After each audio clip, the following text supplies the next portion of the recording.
In this segment of our video, we're now going to start taking that information about relevant costs and relevant revenues and differentiating between the things that matter and the things that don't in decision making, and apply it to specific business decisions that a company or manager may face. We're going to start with a discussion of whether or not a business segment should be dropped. So one of the most important decisions managers make is whether to add or drop a particular business segment.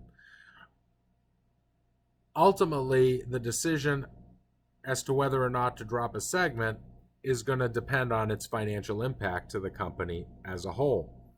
To assess the impact, it's necessary to carefully analyze the costs that are involved.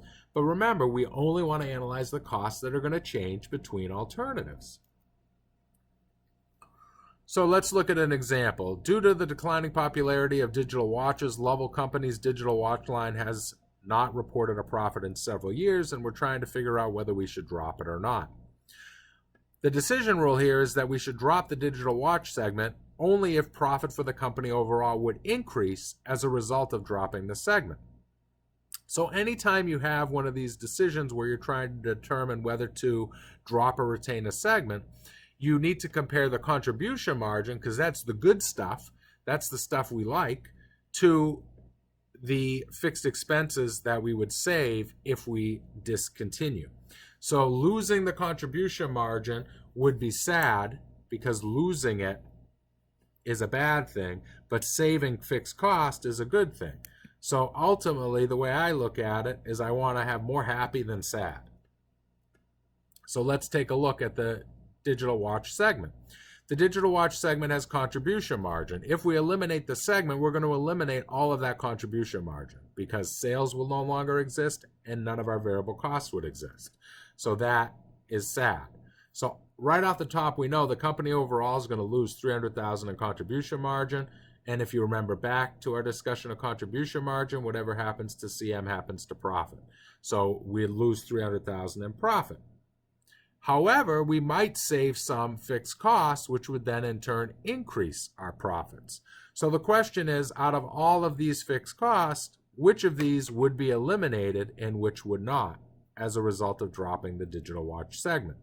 In order to answer that, we're going to need a little more information.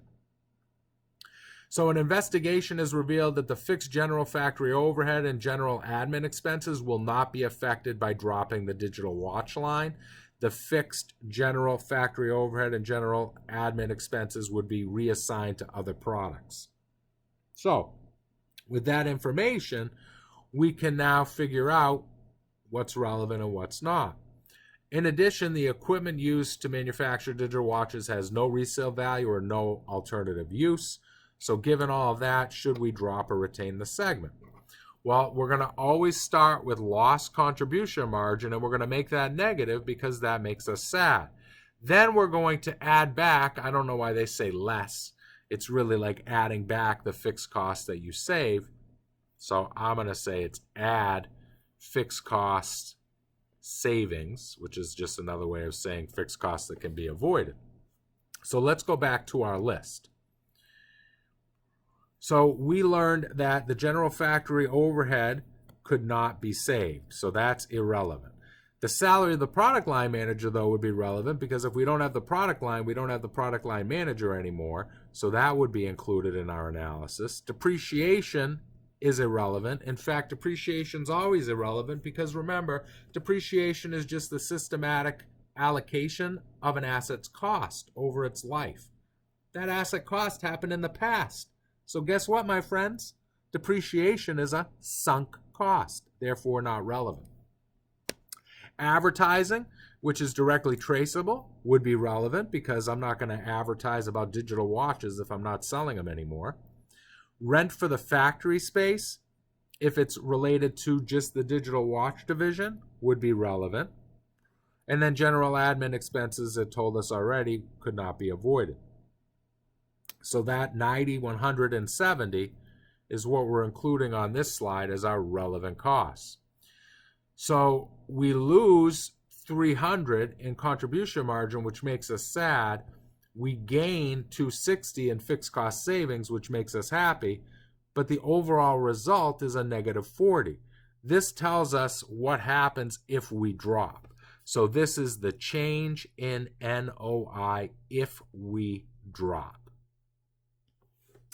So if you approach the problems this way each time by making contribution margin negative, because it makes us sad, and then our fixed cost savings as positive, because saving money makes me happy, then you'll always get the right answer. The effect you get here, positive or negative, tells you what happens to net income if we drop. So because it's a negative, we don't want to drop it, because if we do, we'll lose $40,000. If the answer instead were positive, it would mean it would make sense to drop the segment.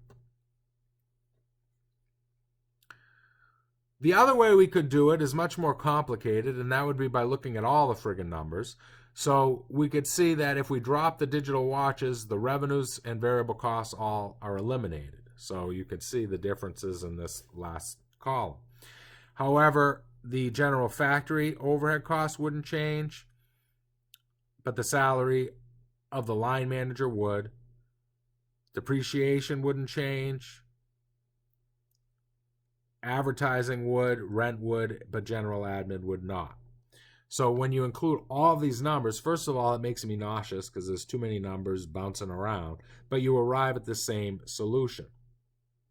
That if we were to drop the segment, ultimately the company overall is worse off by $40,000. The biggest issue with all of this is when we allocate fixed costs, which is generally done because managers need to put the cost somewhere, right, to justify having it in the first place. So when we allocate those common costs to various segments, it can skew our decision making. For example, if we go back to the beginning where we saw the cost information for the division, way back here, the division was showing a $100,000 loss. So managers would say, shit, get rid of this sucker. It's losing $100,000. But in reality, it isn't losing $100,000. The digital watches are actually contributing $40,000 to the company's bottom line. The only reason that $100,000 loss is showing is because it's making managers believe that there's a loss because of those general factory overhead costs and other common fixed costs that are being allocated to the division. Even though by eliminating the division, we can't eliminate those costs. So it makes it look like we'd save $100,000 by eliminating the division when in fact that is not true, because some of the costs allocated to the division won't change. And my friends, guess what?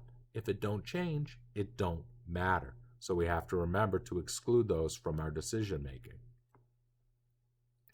So again, when we allocate common fixed costs to our products, we can arrive at an incorrect solution. So including the unavoidable common fixed costs makes a product line appear to be unprofitable when in fact dropping the product would result in decreasing the overall net operating income. And as our examples showed, if we do drop the digital watch division, their company's overall income would be reduced by $40,000. So by including irrelevant information in our decision making, we will arrive at incorrect conclusions, which can cost the company a significant amount of money.